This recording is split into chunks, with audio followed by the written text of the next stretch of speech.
Fandisc. Se você é um pouco antenado no submundo das visual novels, provavelmente já ouviu essa palavra em algum lugar. Resumindo bastante, os fandiscs são conteúdos adicionais de uma determinada franquia após ter feito muito sucesso, podendo ser simplesmente novas imagens, músicas, materiais extras relacionados ao jogo original. É muito comum ver especificamente visual novels recebendo fandiscs, se passando no mesmo cenário da história original, mas com contos menores, quase como DLCs em alguns casos. Muramasa, que eu lancei o vídeo semana passada, tem fandiscs que contam histórias extras ou até mesmo o que aconteceu após o True Ending. Muv-Luv, que é outra visual novel bem popular, também tem suas histórias extras, mas quase sempre esses fandiscs não são tão essenciais para sua experiência com a franquia. Normalmente são realmente mais fanservice para quem quer ver mais dos personagens. E é nesse aspecto que tanto Tsukihime quanto Fate se diferenciaram do resto. Como eu falei, fandiscs são formados por fanservice. Essa palavra é bem ampla e varia de cada cenário que é usada. O seu significado quanto a animes, mangás, qualquer tipo de forma de entretenimento japonês atual tende a pender para o lado do ecchi, cenas que forçam algum cenário apenas para atiçar a meninada, especialmente em obras que não têm como foco esse tipo de coisa. Um exemplo clássico disso é Fairy Tail, que tanto no anime como no mangá tem vários ângulos sugestivos ou personagens femininas com menos roupa do que deveriam estar em cenas sérias. Então, a tendência é associar com defeito, problema, mas também existe o lado do fanservice que é visto como algo muito gratuito feito apenas para fisgar os fãs de determinada história, de um jeito mais geral. Outro exemplo desse caso seria No Way Home. Ninguém mais tinha esperança no Homem-Aranha do Tom Holland, e os lançamentos da Marvel na época eram piores do que o normal. Então eles apelaram e trouxeram o que tinha dado certo antes, Tobey Maguire e Andrew Garfield, junto com seus vilões. Então isso resultou no filme que só deu certo por conta de personagens que não eram necessários no canon do Tom Holland. A única cena de fato relevante é a morte da Tia May, que serve para ajudar o personagem a aprender o que ele já devia ter aprendido nos filmes anteriores. O resto é só por hype. O resultado disso foi uma bilheteria absurda na época e um desgaste com o tempo. É quase um consenso que esse filme envelheceu muito mal. Dadas essas duas perspectivas, apesar da maioria dos fanservices serem baratos e feitos quase sem nenhum esforço, porque os caras sabem que vai dar certo de qualquer jeito, não significa que não pode ser feito de um jeito legal e que amplie o original. A minha visão de um bom fanservice é aquele que te dá mais conteúdo sobre personagens ou sobre uma obra como um todo, sem ser exatamente necessário, porque já eram sólidos em uma história fechada anterior, mas que agrega novas visões sobre aquilo ou simplesmente amplifica o que o anterior fez de um jeito que também sirva mais para satisfazer quem é fã do que para atrair mais gente para comprar o negócio ou se levar muito a sério. Com essa definição, agora eu posso começar a falar sobre os dois principais assuntos desse vídeo: Kagetsu Torre e Fate Hollow Ataraxia. Há alguns meses atrás eu fiz dois vídeos. O primeiro comentando sobre semelhanças na escrita do Nasu em seus três trabalhos mais importantes, e o segundo tratando mais especificamente das semelhanças e contrastes entre os protagonistas de Fate e Tsukihime. Então eu pensei que para complementar mais ainda seria legal fazer o mesmo com as sequências de ambas as obras. Fate e Tsukihime são duas visual novels lançadas em um intervalo de tempo relativamente próximo e que por isso compartilham muitas similaridades. Mas se eu pudesse colocar uma como a mais destacada, seria o caráter Slice of Life e o que ele significa para cada elenco e para os temas de cada um. Em Tsukihime, a ideia do Slice of Life é, além de naturalmente desenvolver mais as relações dos personagens e especialmente das heroínas principais de cada rota, é criar o contraste entre o sobrenatural e o natural da vida de Shikitono. Como a sua vida desde a infância era rodeada de mistérios e sobrenatural e como ele foi crescendo conflituoso sobre isso, desde seus olhos que enxergavam as achaduras do mundo até os segredos da sua verdadeira origem como Nanaya, que o levaram à sua crise de identidade, em contraste com seu desejo de apenas viver cada dia como um simples humano.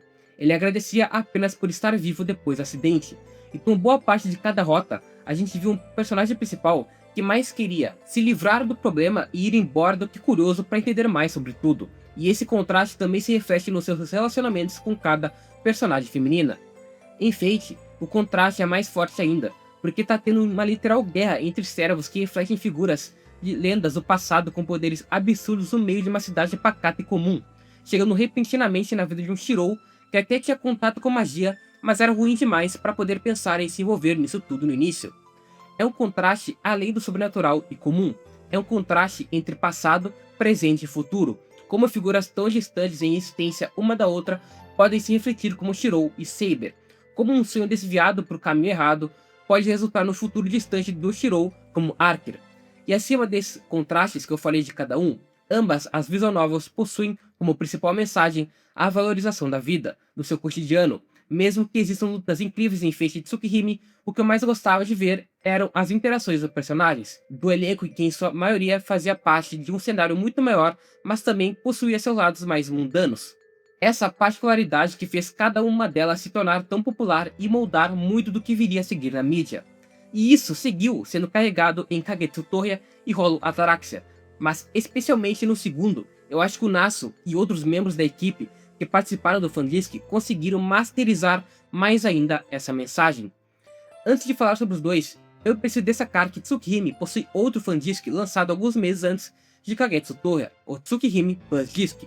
É o Fandisc consideravelmente mais curto e que serve mais para entregar informações de conteúdos descartados do jogo original, como a rota da Satsuki que vai ser adaptada no próximo remake, mas aqui era discutida com mais leviandade pela Satsuki junto com a Neko Arki, que por si só já é uma personagem que só aparecia para esses momentos mais descontraídos.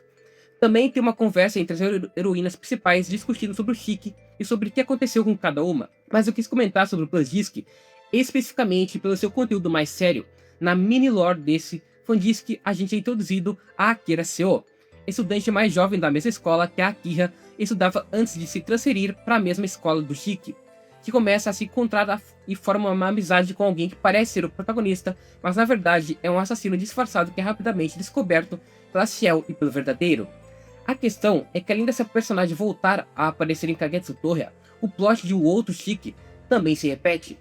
Kagetsu Torya se passa um ano após os eventos de Tsukihime, em um contexto que Shiki sofre mais um acidente, mas agora acorda em um sonho que ele é obrigado a repetir o mesmo dia várias vezes, com diferentes finais.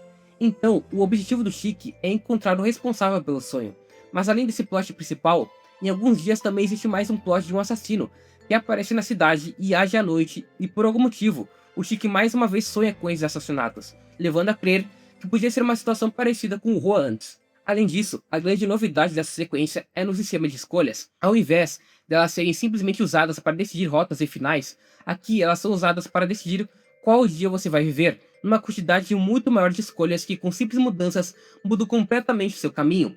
Fate Hollow Ataraxia se passa 8 meses após Fate Stay Night, se passando num sonho que reflete os mesmos 4 dias repetidas vezes e não necessariamente como sequência de nenhuma rota. É como se todas tivessem convergido numa timeline específica que possibilita a existência de todos os participantes da guerra juntos nesse cenário. Além desse looping no cenário do Shirou, a sequel introduz a Basette, uma outra participante da guerra que acorda no 4º dia com o novo servo, o Avenger, assim vivendo esse ciclo tentando vencer a 5ª guerra. Só com essas descrições, é bem evidente que ambas sequências também compartilham similaridades na sua estrutura, já que se passam em um mundo dos sonhos preso em um loop, com a maior parte do tempo consistindo em momentos mais slice of life com o elenco mais descontraídos, menos focados no plot maior que seus antecessores focaram, servem como um presente pra gente que queria ver mais briguinhas entre Arcoade e SL, não do jeito de querer se matar, mas mais bobos, e sendo em voto do amor pelo Shiki, ou ver mais o lado como dona de casa da Caster, que no Stay Night era tratada como uma bruxa sombria. O objetivo é entregar mais facetas para personagens que já eram bem completos, mostrar como eles agiriam no dia a dia sem estar presos a um grande conflito, mostrar o melhor que o Nasu pode entregar. Tem muita gente que gosta dos trabalhos dele pelo universo cheio de ramificações nas famílias, nas organizações, no sistema de poder, pela complexidade dos temas trabalhados em cada rota, até pelo Erog, mas nada disso supera o quão criativo esse cara e o resto da Type Moon é em criar personagens que parecem vivos, cheios de personalidade únicas. Mas como eu disse, Hollow Ataraxia faz tudo que quer melhor do que Kagetsu Torya, e um dos motivos para eu achar isso está na gameplay. Hollow Ataraxia, no geral, é um jogo muito maior, não só em conteúdo, mas também na duração do seu material bruto. Obviamente, como Kagetsu Torya depende das escolhas certas, feitas na ordem certa para avançar a história principal, se perder nelas é bem fácil. E é muito fácil ficar mais tempo jogando ele do que Hollow Ataraxia. Mas seguindo um guia, como eu tive que fazer depois de ficar preso logo no início por ter uma memória merda, é bem menor e meio que é só isso que você tem pra fazer. Primeiro, eu acho esse jeito de usar as escolhas bem legal e único pra mídia, mas é muito fácil enjoar, porque você basicamente repete o início e às vezes até metade dos dias de forma idêntica, só mudando poucas coisas na reta final, além de se perder na quantidade gigante de escolhas. Se eu não tivesse usado um guia, seria uma experiência insuportável. Segundo, a variação na gameplay é bem menor, porque em Hollow Ataraxia, além da exploração em cada parte da casa do Shirou e da cidade, tem minigames fora dessa gameplay principal que servem para desbloquear mais conteúdo, como CGs especiais. O primeiro e principal minigame é o Hanafuda, um jogo de cartas tradicional no Japão, que eu sinceramente não consegui aprender a jogar direito porque eu sou bem ruim com o jogo de cartas. O segundo é o mais legal, o Capsule Servante, que é tipo um Tower Defense com servos em formato chibi. É muito divertido, tem a fase que você basicamente tem que derrotar o Berserker com a Ilia junto com os outros servos, enquanto também luta com eles. A fase que você tem que passar por uma ponte desviando de fogo e dos ataques do Gilgamesh. A fase que é tipo uma corrida na água.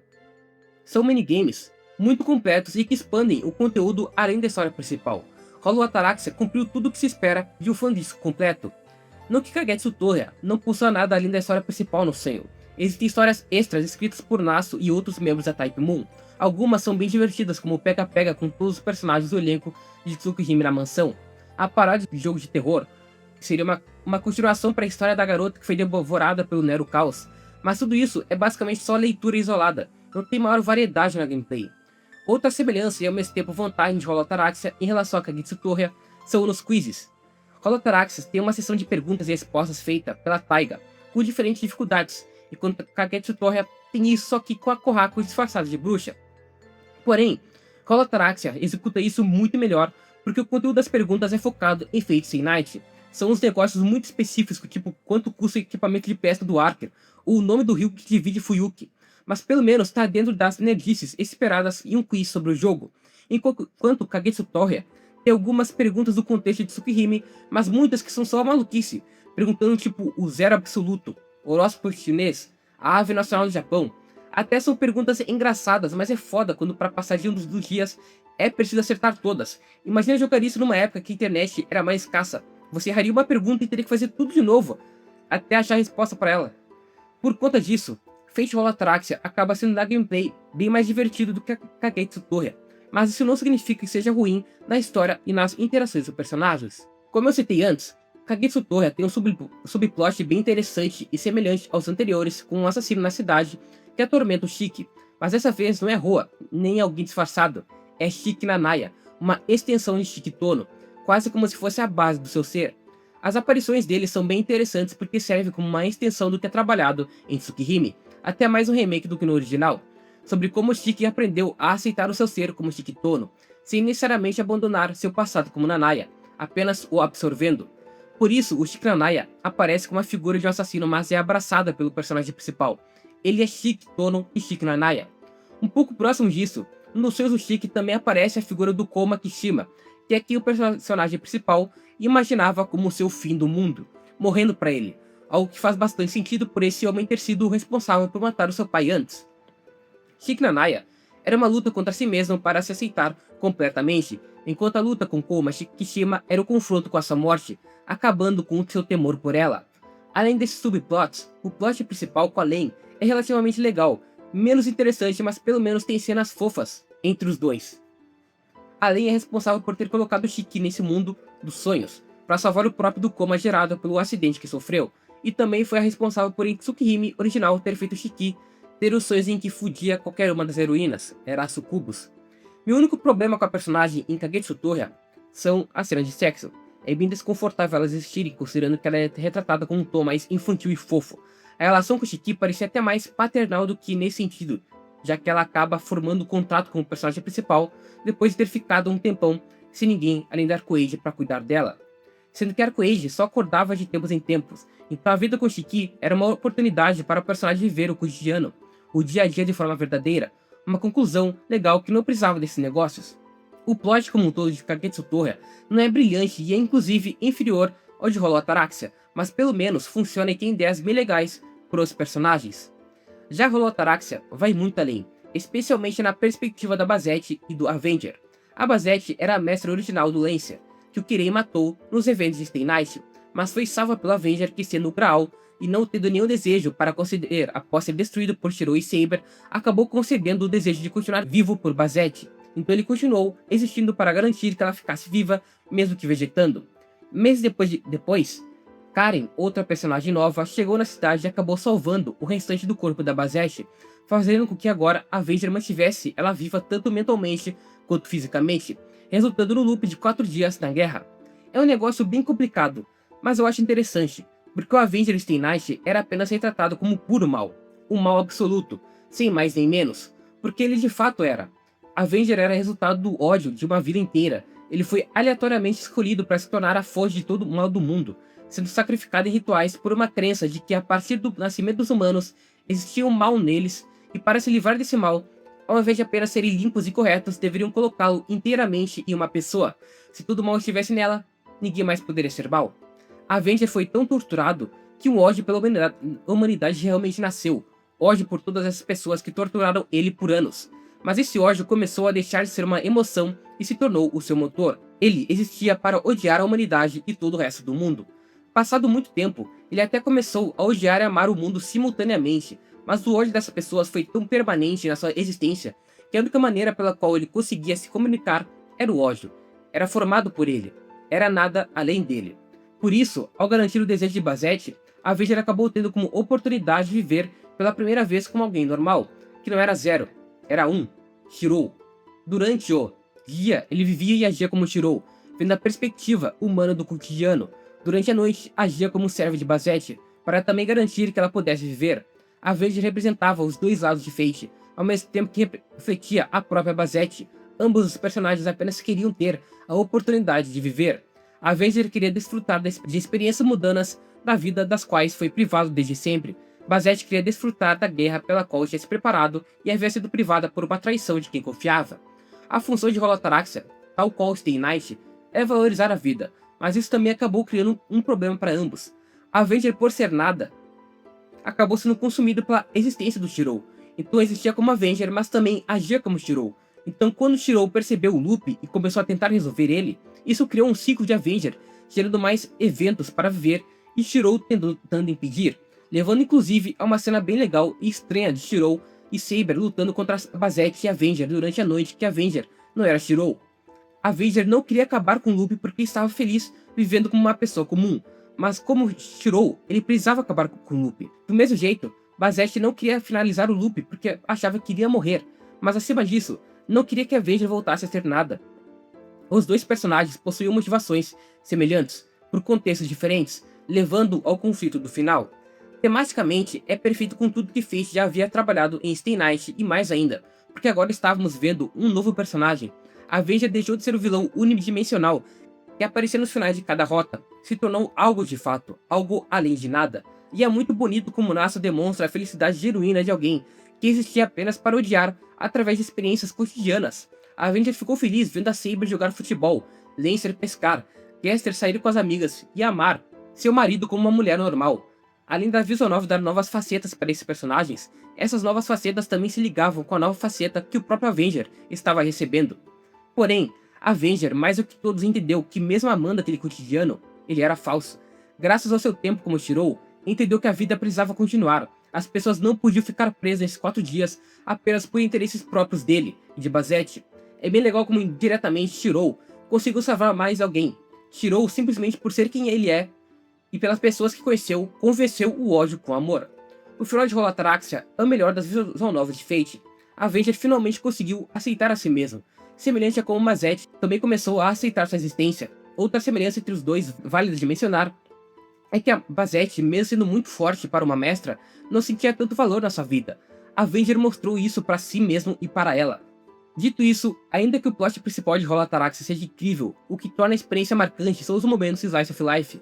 Graças a tudo isso, a gente pôde ver o Lancer como um pescador comum, como um floricultor, alguém que na primeira aparição era só filho da puta convencido, e agora vivia em paz, interagindo com a Caster que também ganhou um backstory bem interessante, refletindo sua função em Stay Night. Nele, a Caster era vista apenas como uma bruxa de estética maligna, que afastava as pessoas, semelhante a como foi tratada na sua vida antes de se tornar um espírito heróico. Esse loop de 4 dias foi quando ela finalmente pôde fugir desse estigma de bruxa. Não que seja tão inovador essa subversão de uma bruxa para uma mulher que na verdade foi apenas injustiçada, mas ainda é fofo, especialmente depois de todos esses servos terem sofrido, tanto nas guerras e vidas passadas. A Ryder é outra personagem que virou uma das minhas favoritas graças a essa sequência. Como Medusa, ela foi forçada a ser odiada pelos humanos e a odiar eles, ao ponto de ser isolada numa ilha. Agora, ela finalmente também teve a oportunidade de compreender eles. Por tudo isso, o final de Rola Ataraxia é até melhor. Não só pelo plot de Basette e Avenger, mas pelo grande fanservice que foi ver todos os personagens lutando juntos para abrir o caminho pro Avenger acabar com o loop contra os monstros gerados por todo esse caos. Sakura e Ryder, Shirou e Saber, Rin e Archer, Lancer, Caster e Kuzuki, todos juntos para permitirem que suas vidas continuem, que um novo cotidiano surja. Fate Rola Ataraxia e Kagetsu Toya são complementos perfeitos para os seus antecessores e entendem o que é entregar um bom fanservice. Conteúdo que não é feito apenas para vender mais a marca, e sim para ampliar o que já havia sido trabalhado e dar mais vida aos personagens enquanto permite que os fãs vejam novos horizontes para eles.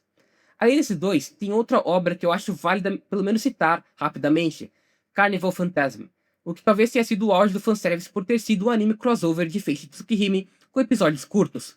Infelizmente, Mahoyo só veio a ser lançado um ano depois do anime ir ao ar, então acabou faltando o trio dele, o que não é uma desculpa para Oko não aparecer nessa versão adulta de Tsukihime.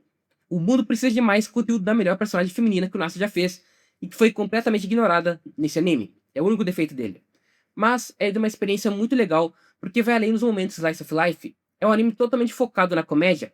É a guerra do Santo Graal sendo transformada numa corrida que o assassino usa como carro o literal templo que ele e a Caster ficam e desenvolvendo uma relação de irmão muito foda com ele.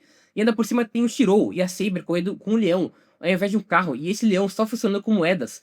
É a interação entre as várias variações da Neko Arc em cada início do episódio, servindo como espectadores dessa loucura. É a gag constante do Lance sempre morrer, de um jeito imbecil que leva ao episódio mais engraçado que ele tenta evitar todas as mortes dos episódios anteriores, e no final termina morrendo mais uma vez de jeito estúpido. E como se tudo isso não fosse cômico bastante, a gente tem 2 episódios exclusivos para Shirou e Shiki tentando dar um jeito de saírem em encontros com todos os seus pares românticos nas novels. Eles podiam simplesmente ter escolhido sair com cada heroína principal, mas preferiram o caos de sair com várias ao mesmo tempo. Todos os episódios são engraçados, porque são muitas personalidades conflitantes interagindo de forma mais descontraída. Ver o Shirou e o Shiki, que são muito diferentes, mas muito iguais juntos, é naturalmente legal. Ver os personagens de Tsukihime jogando vôlei na praia para decidir quem iria ficar sozinha com Shiki resultou num show de referência de Melt Blood, que até para alguém como eu que ainda não jogou os jogos é engraçado. Infelizmente, Carnival Phantasm só tem 12 episódios de 3 minutos cada, mas foi o suficiente de fanservice junto com os fandisques. A conclusão desse vídeo é: o Nasu Verse é o melhor Slice of Life já feito, e o Nasu é um gênio de fanservice.